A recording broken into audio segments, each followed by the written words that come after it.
ಈ ವಿಚಾರಕ್ಕೆ ಸಂಬಂಧಪಟ್ಟಾಗೆ ಈ ಎಲ್ಲವನ್ನು ಮಹಾಲಿಂಗೇಶ್ವರ ದೇವಸ್ಥಾನ ಅವರ ನೇತೃತ್ವದಲ್ಲಿ ನಾವೀಗ ಹೋಗಿದ್ದೇವೆ. ಆ ನಡೆಯಲ್ಲಿ ಹೋಗಿ ನಾವು ಕೇಳಿದ್ದೇವೆ.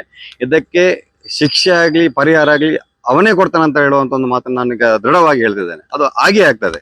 ಪುತ್ತೂರಿನ ಲವ್ ಸೆಕ್ಸ್ ದೋಖಾ ಪ್ರಕರಣದಲ್ಲಿ ಮಹಾಲಿಂಗೇಶ್ವರ ದೇವಸ್ಥಾನದ ಜೊತೆಗಿನ ಆ ಒಂದು ಪ್ರತಿಕ್ರಿಯೆಗಳು ಹಲವು ವಿವಾದಗಳನ್ನು ಪಡ್ಕೊಳ್ತಾ ಇದ್ದಂತೆ ವಿಶ್ವಕರ್ಮ ಸಮುದಾಯದ ನಾಯಕರು ಮತ್ತು ಸಂತ್ರಸ್ತೆ ಯುವತಿಯ ತಾಯಿ ಮಹಾಲಿಂಗೇಶ್ವರ ದೇವಸ್ಥಾನದ ತಂತ್ರಿ ಕುಂಟಾರು ರವೀಶ್ ಅವರ ಸ್ಫೋಟಕ ಹೇಳಿಕೆಯ ಆಡಿಯೋ ಕೂಡ ಸಾಮಾಜಿಕ ವಲಯದಲ್ಲಿ ವೈರಲ್ ಆಗ್ತಾ ಇದೆ. ಸೊ ಏನಿದು ಪ್ರಕರಣ, ಏನಾಗ್ತಾ ಇದೆ, ಧ್ವಜಾರೋಹಣದ ವಿಚಾರದಲ್ಲಿ ಏನೆಲ್ಲ ಕಸರತ್ತುಗಳು ನಡೀತಾ ಇದೆ, ಆರೋಪಿಗಳನ್ನೇ ಯಾಕೆ ಈ ಒಂದು ದೇವಸ್ಥಾನದ ಧ್ವಜಾರೋಹಣಕ್ಕೋಸ್ಕರ ನಿಯಮಿಸಬೇಕು ಎನ್ನುವಂತಹ ಪ್ರಶ್ನೆಯನ್ನು ಸಾಮಾಜಿಕ ವಲಯ ಕೇಳ್ತಾ ಇರುವಂಥದ್ದು. ಸೊ ದೊಡ್ಡ ರಾಜಕೀಯ ಷಡ್ಯಂತ್ರವೇ ಇದರಲ್ಲಿ ನಡೀತಾ ಇದೆ. ನೋಡಿ, ತಂತ್ರಿಗಳ ಹೆಸರನ್ನು ಇಲ್ಲಿ ಎಳೆದು ಹಾಕ್ತಾರೆ, ಆದರೆ ತಂತ್ರಿಗಳಿಗೆ ಈ ಒಂದು ವಿಚಾರದಲ್ಲಿ ಯಾವುದೇ ಮಾಹಿತಿ ಇರುವುದಿಲ್ಲ. ಸೊ ಇವೆಲ್ಲವೂ ನಾವು ಹೇಳ್ತಾ ಇರೋದಲ್ಲ, ಅವರ ಬಾಯಿಯಲ್ಲೇ ಬಂದಂತಹ ಆಡಿಯೋದಲ್ಲೇ ಸ್ಪಷ್ಟವಾಗಿರುವಂಥದ್ದು. ಎಲ್ಲವನ್ನ ಈ ಒಂದು ವಿಡಿಯೋದಲ್ಲಿ ನಿಮ್ಮ ಮುಂದೆ ತರುವಂತಹ ಪ್ರಯತ್ನವನ್ನು ಮಾಡ್ತೀವಿ. ಅದಕ್ಕೂ ಮೊದಲು ಈ ಒಂದು ವಿಡಿಯೋವನ್ನು ನೀವು ಮೊದಲನೇ ಬಾರಿ ವೀಕ್ಷಣೆ ಮಾಡುವವರಾಗಿದ್ದರೆ ಖಂಡಿತವಾಗಿಯೂ ಈ ಒಂದು ಚಾನಲನ್ನು ಸಬ್ಸ್ಕ್ರೈಬ್ ಮಾಡ್ಕೊಂಡು ನೋಡಿ. ಮಾತ್ರ ಅಲ್ಲ, ನಿರಂತರವಾಗಿ ಇಂತಹ ಅಪ್ಡೇಟ್ಗಳನ್ನು ನಿಮ್ಮ ಮುಂದೆ ತರುವಂತಹ ಪ್ರಯತ್ನವನ್ನು ನಾವು ಮಾಡ್ತೀವಿ. ಮಹಾಲಿಂಗೇಶ್ವರ ದೇವಸ್ಥಾನದ ಧ್ವಜಾರೋಹಣ ಕಾರ್ಯಕ್ರಮ ಇಂದು ಅಂದರೆ 10ನೇ ತಾರೀಕಿನಂದು ನಡೆಯಲಿದೆ. ಅದಕ್ಕೂ ಮೊದಲು ಮಹಾಲಿಂಗೇಶ್ವರ ದೇವಸ್ಥಾನದ ತಂತ್ರಿಯಾಗಿರುವಂತಹ ಕುಂಟಾರು ರವೀಶ್ ಅವರು ಸ್ಫೋಟಕವಾದಂತಹ ಹೇಳಿಕೆಯನ್ನು ಕೊಟ್ಟಿರುವಂಥದ್ದು. ನಾನು ಯಾವತ್ತೂ ಕೂಡ ದ್ವೇಷದ ಪರ ನಿಲ್ಲೋದಿಲ್ಲ, ಧರ್ಮ ನ್ಯಾಯದ ಪರ ನಿಲ್ತೇನೆ. ಧರ್ಮ ನ್ಯಾಯ ಎಲ್ಲಿದೆಯೋ ಅವರ ಪರವಾಗಿಯೇ ಇರ್ತೇನೆ. ಆದರೆ ದೇವಸ್ಥಾನದ ಸಮಿತಿಯವರು ನನಗೆ ಯಾವುದೇ ಮಾಹಿತಿಯನ್ನು ಕೊಟ್ಟಿಲ್ಲ, ನನ್ನ ಹೆಸರನ್ನು ಬಳಸಿದ್ದಾರೆ ಹೊರತು ಇದರ ಬಗ್ಗೆ ನನಗೆ ಮಾಹಿತಿ ಇಲ್ಲ ಅನ್ನುವಂತಹ ಸ್ಫೋಟಕ ಆಡಿಯೋ ಒಂದು ಕೇಳಲ್ಪಡ್ತಾ ಇದೆ. ಮೊದಲು ಅದನ್ನೇ ನಾವು ಕೇಳ್ಕೊಂಬರೋಣ. ತಂತ್ರಿಗಳೇ ನಮಸ್ತೆ. ನಮಸ್ತೆ, ಹೇಳಿ. ನಾನು ಶಶಿಧರ್, ಪುತ್ತೂರಿಂದ, ನರಿಮಗರು. ಹೇಳಿ ಹೇಳಿ. ತಂತ್ರಿಗಳೇ, ಪುತ್ತೂರದ ಈಗ ಎಂತ ಆಯ್ತು ಧ್ವಜಾರೋಹಣದ್ದು? ಇಲ್ಲ, ಎಂತ ಇಲ್ಲ, ನನಗೇನು ಮಾಹಿತಿ ಇಲ್ಲ. ಓ, ಈಗ ನಾಳೆ ಅವ್ರ ಹತ್ರ ಮಾಡಿಸ್ತಾರ ಅಂತ ಹಾಗಾದ್ರೆ? ಅದೇನಿಲ್ಲ, ಮಾಹಿತಿ ಏನಿಲ್ಲ. ಈಗ ನಾನ್ ನಿನ್ನೆ ಬಂದಿದ್ದೆ. ಈಗ ನಿನ್ನೆ ಕಟ್ಟೆಯದಕ್ಕೆ ಪ್ರಾರಂಭಕ್ಕೆ ಬಂದಿದ್ದೆ. ಅಲ್ಲಿ ನನ್ನ ಹತ್ರ ಏನು ಮಾಹಿತಿ ಕೊಡ್ಲಿಲ್ಲ. ಮತ್ತೆ ಅವರು ಹೇಳಿಲ್ಲ. ಮತ್ತೆ ಇನ್ನೊಬ್ರು ಅವರ ಹೆಸರೆಂತ ಗೊತ್ತಿಲ್ಲ, ಅವರ ಟ್ರಸ್ಟಿ ಬೋರ್ಡ್ ಒಬ್ಬರು ಮೆಂಬರು, ಅವರು ನನ್ನ ಹತ್ರ ಹೇಳಿದ್ರು, ಎಂಕ್ಲು ದಾಯಿತ ಮಾಡ್ಕೋಣೆ ಮಾಂತೆರ್ಲ ಎಂಕನ ತರಜಿಂಪೇರು ಅಪ್ಪ ಎಂಕ್ಲು ತಂತ್ರಿಗಳ ಕುದರ್ ಮಾಡ್ತು ಬಿಡುತ್ತೋ ಬುಕ್ ಒಟ್ಟರ ದಾಯ್ತನ ವ್ಯವಸ್ಥೆ ಮಾಡ್ತಿದ್ದಾರೆ ಅಂತ ಹೇಳಿದ್ರು. ನಾನು ಆಗ ಅಂತ ಹೇಳಿದೆ, ನನ್ನ ಹತ್ರ ಕೇಳಿದವ್ರ ಹತ್ರ ನಾನು ಹೇಳ್ಬೇಕಾದ್ರೆ ಸ್ಪಷ್ಟ ಹೇಳಿದ್ದೇನೆ. ಮತ್ತೆ ನೀವು ಮತ್ತೆ ತಂತ್ರಿಗಳು ಅಂತ ಹೇಳಿದ್ರೆ ಅದು ನಾಳೆ ಮತ್ತೆ ಎದುರೆದುರು ಬಂದ್ರೆ ನಾನು ಎದುರೆದುರೇ ಕೇಳ್ಬೇಕಾಗಿತ್ತು ಹೇಳಿದೆ. ತಂತ್ರಿಗಳ ಪರಿಧಿ ಯಾವುದು ಮತ್ತೆ ಆಡಳಿತದ ಪರಿಧಿ ಯಾವುದು ಅಂತ ಹೇಳಿದ್ರೆ ನಾನು ಹೇಳಿದ್ದೇನೆ, ನಾನು ಸ್ಪಷ್ಟ ಹೇಳಿದ್ದೇನೆ, ನಾನು ಹೇಳಿದ್ದೇನೆ. ಮತ್ತೆ ನೀವು ತಂತ್ರಿಗಳ ಹೆಸರು ಹೇಳೋದಕ್ಕಿಂತ ಮುಂಚೆ ತಂತ್ರಿಗಳ ಹತ್ರ ಒಂದು ಮಾತು ಹೇಳಿರ್ಬೇಕಲ್ಲ ಹೇಳಿದ್ದೇನೆ. ತಂತ್ರಿಗಳ ಹತ್ರ ಒಂದು ವಿಷಯ ಬಂದು ಪ್ರಸ್ತಾಪನೆ ಮಾಡಿರ್ಬೇಕಲ್ಲ, ಹೀಗೆ ಸಮಸ್ಯೆ ಉಂಟು, ನಾವು ಮತ್ತೆ ಬಂದ್ರೆ ಮತ್ತೆ ನಾನು ಹೇಳಿದೆ, ತಂತ್ರಿಗಳು ಬ್ರಹ್ಮಕಲಶದ ಸಮಯದಲ್ಲಿ ಪ್ರಸಾದ ಕೊಟ್ಟಿದ್ದಾರೆ ಅಂತೆಲ್ಲ ಹೇಳ್ತಾರೆ. ಯಾರು ಪ್ರಸಾದ ಕೊಟ್ಟದ್ದು? ಯಾರಿಗೆ ಪ್ರಸಾದ ಕೊಟ್ಟದ್ದು? ಮತ್ತೆ ನಾನು ಬರುವಾಗಲೇ ಅವರೆಲ್ಲದ್ರಲ್ಲಿ ಇರುವವರಿಗೆ ನಾನೆಂತದ್ದು ಪ್ರಸಾದ ಕೊಡೋದು? ನಾನು ಪುತ್ತೂರು ದೇವಸ್ಥಾನಕ್ಕೆ ಬಂದ ನಂತರ ನಾನು ಪ್ರಸಾದ ಕೊಟ್ಟು ಮತ್ತೆ ಹಾಗೆ ಪದಾರ್ಥಿಗೆಲ್ಲ ಪ್ರಸಾದ ಕೊಡುವ ಕ್ರಮ ಎಲ್ಲ ಇಲ್ಲ ತಂತ್ರಿಗಳು. ಮತ್ತೆ ನಾನು ಪ್ರಸಾದ ಕೊಟ್ಟದ್ದು ಒಬ್ಬರಿಗೆ ಮಾತ್ರ, ವಸಂತ ಕೆತ್ಲಾರಿಗೆ ಮಾತ್ರ. ಅವರನ್ನು ಮಾತ್ರ ಇಲ್ಲಿ ಮೇಶಾಂತಿಯಾಗಿ ಅಪಾಯಿಂಟ್ಮೆಂಟ್ ಮಾಡಿತ್ತು. ಮತ್ತೆ ನಾನು ಬೇರೆ ಯಾರಿಗೂ ಪ್ರಸಾದ ಕೊಟ್ಟದಿಲ್ಲ. ಎಲ್ಲರೂ ನಾನು ಬರುವಾಗ್ಲೇ ಇದ್ದಾರೆ ಇಲ್ಲಿ ಅಷ್ಟೇ ಹೇಳಿದ್ದಾರೆ. ಮತ್ತೆ ನನಗೆ ನಿನ್ನೆ ಅರ್ಜೆಂಟ್ ಪಾಡುಮಲೆಗೆ ಬರ್ಲಿಕ್ಕೆ ಹಾಗೆ ನನ್ನ ಹತ್ರ ಇಲ್ಲಿವರೆಗೆ ಅವರು ಏನೊಂದು ಪ್ರಸ್ತಾಪನೆ ಮಾಡ್ಲಿಲ್ಲ. ಅದೇ ಹೀಗೆ ಮಾಡೋದು ನೋಡಿ ಅವರು. ಹಾಗೆ ತಂತ್ರಿಗಳು ಅಂತ ಹೇಳಿ ನಿಮ್ಮದೆಲ್ಲ ಕಟ್ಟಿ ಬಿಡುದು. ಈಗ ನಾಳೆ ಅವ್ರ ಹತ್ರ ಮಾಡಿಸಿ, PG ಜಗ ಹತ್ರ ಮಾಡಿಸಿ ಅವು ತಂತ್ರಿಗಳು ಬಣ್ಣೆ ಅಂತ ಹೇಳಿ ಬಿಡುದು. ಅಲ್ಲ, ಅದೇ ಅದು ಯಾರು ನನ್ನ ಹತ್ರ ಯಾರಪ್ಪ ಇವತ್ತು ಇಲ್ಲಿ ನಾನು ಈ ಹನುಮಗಿರಿಯ ಅಲ್ಲಿದ್ದೇನೆ, ಅಲ್ಲಿ ಆಗ ಯಾರೋ ಹೇಳಿದ್ರು ನನ್ನ ಹತ್ರ. ನಾನು ಹೇಳಿದೆ, ನನ್ನ ಹತ್ರ ಯಾವ್ದು ಕೇಳಿದ್ರೆ ನಾನು ಸ್ಪಷ್ಟ ಉತ್ತರ ಕೊಡ್ತೇನಲ್ಲ. ತಂತ್ರಿಗಳು ಅಂತ ಹೇಳಿ ಅವರು ಹೇಳಿದ್ರು ಅಂತ ಹೇಳಿದ್ರೆ ಅದನ್ನು ತೀರ್ಮಾನ ಮಾಡುದು ಹೇಗೆ? ಅವರು ಹೇಳಿದ್ರೆ ಆಗುತ್ತದೆ. ತಂತ್ರಿಗಳ ಹತ್ರ ಯಾರು ಪ್ರಸ್ತಾಪ ಮಾಡಿದ್ದಾರೆ ಹೌದು ಮತ್ತೆ ಯಾರು ಹೇಳಿದ್ರು ತಂತ್ರಿಗಳ ಹಾರಿಕೆ ಉತ್ತರ ಕೊಟ್ಟಿದ್ದಾರೆ. ತಂತ್ರಿಗಳ ಹಾರಿಕೆ ಉತ್ತರ ಏನು ಕೊಡುದಿಲ್ಲ. ಹೌದು ನಾವು ಸ್ಪಷ್ಟ ಇದ್ದದ್ದನ್ನು ಇದ್ದಾಗೆ ಹೇಳಿದ್ದೇವೆ. ಎಲ್ಲರ ಹತ್ರ ಒಂದೇ ಉತ್ತರ, ಬೇರೆ ಹಾರಿಕೆ ಉತ್ತರ ಏನಿಲ್ಲ.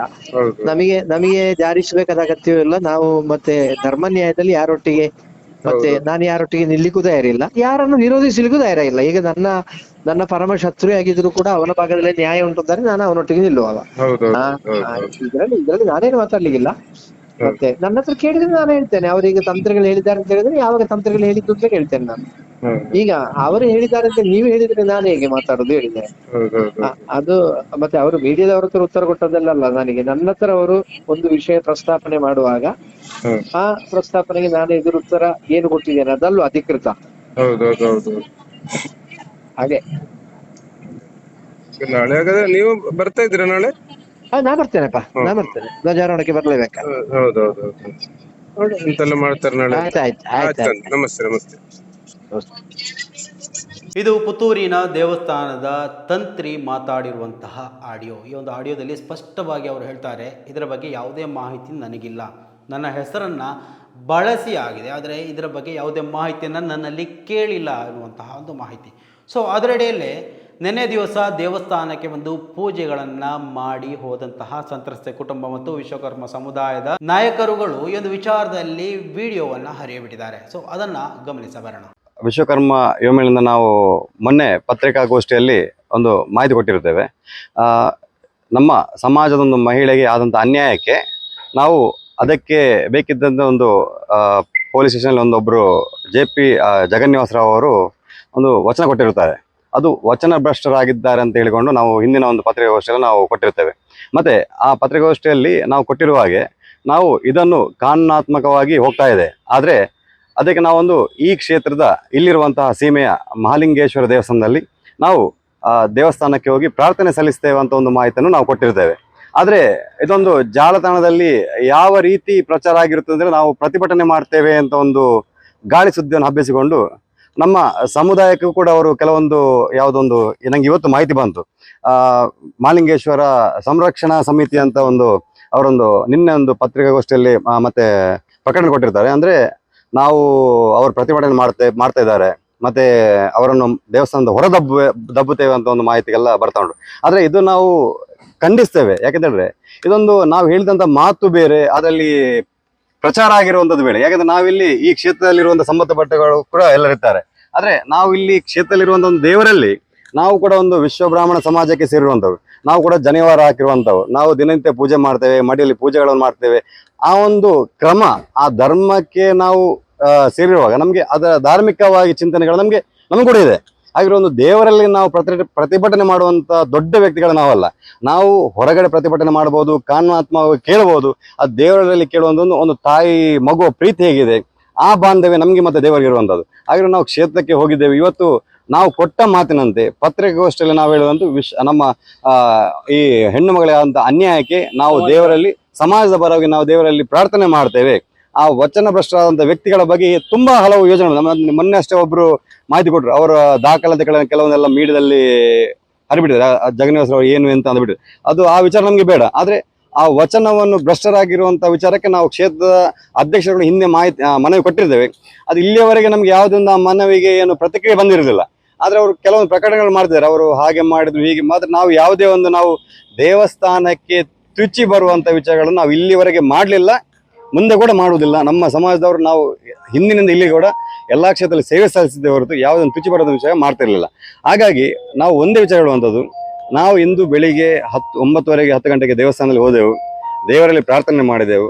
ಪ್ರಾರ್ಥನೆ ಒಂದೇ, ಆ ಕಾನೂನಲ್ಲಿರುವಂತಹ ಒಂದು ಕೇಸಿಗೆ ನ್ಯಾಯ ಸಿಗಬೇಕು. ಮತ್ತೆ ಇದಕ್ಕೆ ಹೊರತುಪಡಿಸಿ ಶ್ರೀ ಕ್ಷೇತ್ರ ಇಲ್ಲಿ ಸೀಮೆಯಲ್ಲಿ ಆದಂಥ ಕೆಲವು ವಿಚಾರಗಳಿಗೆ ನ್ಯಾಯ ನೀವೇ ಕೊಡಬೇಕು ಅಂತ ಒಂದು ಮಹಾಲಿಂಗೇಶ್ವರನಲ್ಲಿ ಪ್ರಾರ್ಥನೆ ಮಾಡಿದ್ವಿ. ಈ ವಿಚಾರಕ್ಕೆ ಸಂಬಂಧಪಟ್ಟಾಗೆ ಈ ಎಲ್ಲವನ್ನು ಮಹಾಲಿಂಗೇಶ್ವರ ದೇವಸ್ಥಾನ ಅವರ ನೇತೃತ್ವದಲ್ಲಿ ನಾವೀಗ ಹೋಗಿದ್ದೇವೆ. ಆ ನಡೆಯಲ್ಲಿ ಹೋಗಿ ನಾವು ಕೇಳಿದ್ದೇವೆ. ಇದಕ್ಕೆ ಶಿಕ್ಷೆ ಆಗಲಿ ಪರಿಹಾರ ಆಗಲಿ ಅವನೇ ಕೊಡ್ತಾನಂತ ಹೇಳುವಂತ ಒಂದು ಮಾತನ್ನು ನಾನೀಗ ದೃಢವಾಗಿ ಹೇಳ್ತಿದ್ದೇನೆ. ಅದು ಹಾಗೆ ಆಗ್ತದೆ. ನಾವು ಎಲ್ಲವನ್ನು ದೇವರ ಮೇಲೆ ಬಿಟ್ಟಿದ್ದೇವೆ. ದೇವರ ಮಹಾಲಿಂಗೇಶ್ವರ ದೇವರ ಮೇಲೆ ಬಿಟ್ಟಿದ್ದೇವೆ. ಇನ್ನು ಏನು ಇದ್ರು ಮಹಾಲಿಂಗೇಶ್ವರ ದೇವರ ನೋಡಿಕೊಳ್ತಾರೆ. ಮಹಾಲಿಂಗೇಶ್ವರ ಸಂರಕ್ಷಣಾ ಸಮಿತಿಯವರು ಯಾರ ಹೆಸರನ್ನ ಉಲ್ಲೇಖ ಮಾಡಿದ್ದಾರೆ.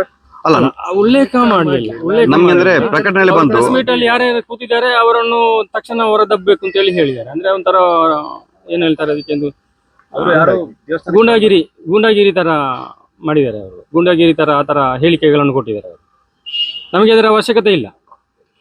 ನೋಡಿ, ನಾವು ಬೆಳಿಗ್ಗೆ ಎದ್ದು ಆರಾಧ್ಯ ಮೂರ್ತಿ ಮಾಲಿಂಗೇಶ್ವರ ದೇವರ ಪಾದಗಳಿಗೆ ನಮಸ್ಕರಿಸಿ ಯಾವುದೇ ಕೆಲಸ ಕಾರ್ಯಗಳು ಮುಂದೆ ಹೋಗುವಂಥದ್ದು. ಹಾಗಿರುವಾಗ ಅಲ್ಲಿ ಇನ್ನೊಬ್ರು ಬಂದು ನಮಗೆ ಹೊರದಬ್ಬಲಿಕ್ಕೆ ಯಾರು ಅವಶ್ಯಕತೆ ನಮಗೆ ಇಲ್ಲ. ನಮ್ಮನ್ನು ದುಡುವವರು ಇಲ್ಲ. ನಾವು ಅಂತ ಕೆಲಸಗಳನ್ನು ನಾವು ಮಾಡಲಿಲ್ಲ, ಅಂತ ಬೇಡ ಕೆಲಸ ನಾವು ಯಾವುದೇ ಮಾಡಲಿಲ್ಲ. ನಮ್ಮ ಸಮಾಜದವರಾಗಲಿ ನಾವಾಗಲಿ ಯಾರು ಪ್ರೆಸ್ಗೆ ಕೂತವರು ಯಾರು ಕೂಡ ಮಾಡಲಿಲ್ಲ, ಇನ್ನು ಮುಂದೆ ಕೂಡ ಮಾಡುವುದಿಲ್ಲ. ಯಾಕಂದರೆ ಅಲ್ಲಿ ಮಾಡಿದವರೇ ರಾಜಾರೋಷವಾಗಿ ಒಳಗಡೆ ತಿರುಗ್ತಿರುವಾಗ ಮಾಲಿಂಗೇಶ್ವರ ಸಂರಕ್ಷಣಾ ವೇದಿಕೆಯವರು ಏನು ಮಾಡ್ತಿದ್ದಾರೆ ಅಂತ ಕೇಳುದು ನಾವು. ಯಾಕಂದರೆ ಅವರನ್ನು ಹೊರಗೆ ಹಾಕ್ಲಿಕ್ಕೆ ಅವರಿಗೆ ಮಾಲಿಂಗೇಶ್ವರ ಸಂರಕ್ಷಣಾ ಸಮಿತಿಯವರಿಗೆ ಆಗುದಿಲ್ವಾ ಅಂತ ನಾವು ಕೇಳುದು. ನಾವು ಯಾವನ್ನು ಪ್ರಶ್ನೆ ಮಾಡ್ತೇವೆ ಅದನ್ನು ಅವರು ಹೈಲೈಟ್ ಮಾಡ್ತೇವೆ ಅಲ್ಲದೆ ಅಲ್ಲಿ ದೇವಸ್ಥಾನದ ಒಳಗಡೆ ಏನು ತಪ್ಪುಗಳು ನಡೀತಿದೆ ಅದನ್ನು ಯಾರು ಕೂಡ ಚರ್ಚೆ ಮಾಡಲಿಕ್ಕೆ ಹೋಗುದಿಲ್ಲ. ಇದು ಅಲ್ಲಿ ನಡೆಯುವಂತ ಇದು. ನಮಗೆ ಅದೇ ನಾವು ಇವತ್ತಿಗೆ ಎಲ್ಲವನ್ನು ಮುಗಿಸಿ ನಾವು ದೇವರಲ್ಲಿ ಪ್ರಾರ್ಥನೆ ಮಾಡಿ ಬಂದಿದ್ದೇವೆ.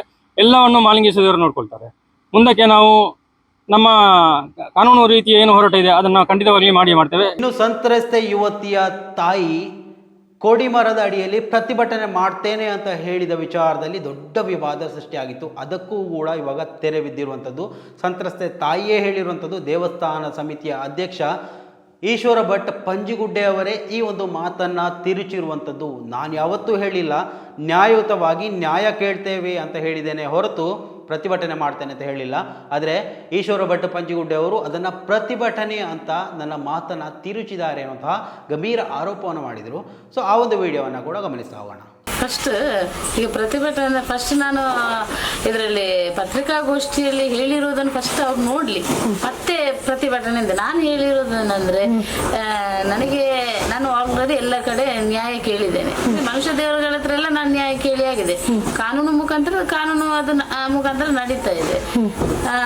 ನೆಕ್ಸ್ಟ್ ನಾನು ಇನ್ನು ದೇವಸ್ಥಾನಕ್ಕೆ ಹೋಗಿ ದೇವಸ್ಥಾನದ ಕೊಡಿಮರದ ಕೆಳಗಡೆ ಕೂತು ತಂತ್ರಿಗಳ ಹತ್ರ ನ್ಯಾಯ ಕೇಳ್ತೇನೆ ಅಂತ ಹೇಳಿರೋದು. ಅದು ಬಿಟ್ಟು ದೇವರ ಹತ್ರ ಇನ್ನು ದೇವರೇ ಇರೋದು, ಅದಕ್ಕೆ ದೇವರು ನ್ಯಾಯ ಕೊಡಿಸ್ಬೇಕು. ಅದು ಬಿಟ್ಟು ಪ್ರತಿಭಟನೆ ಅಂತ ನಾನು ಎಲ್ಲೂ ಹೇಳಿಲ್ಲ.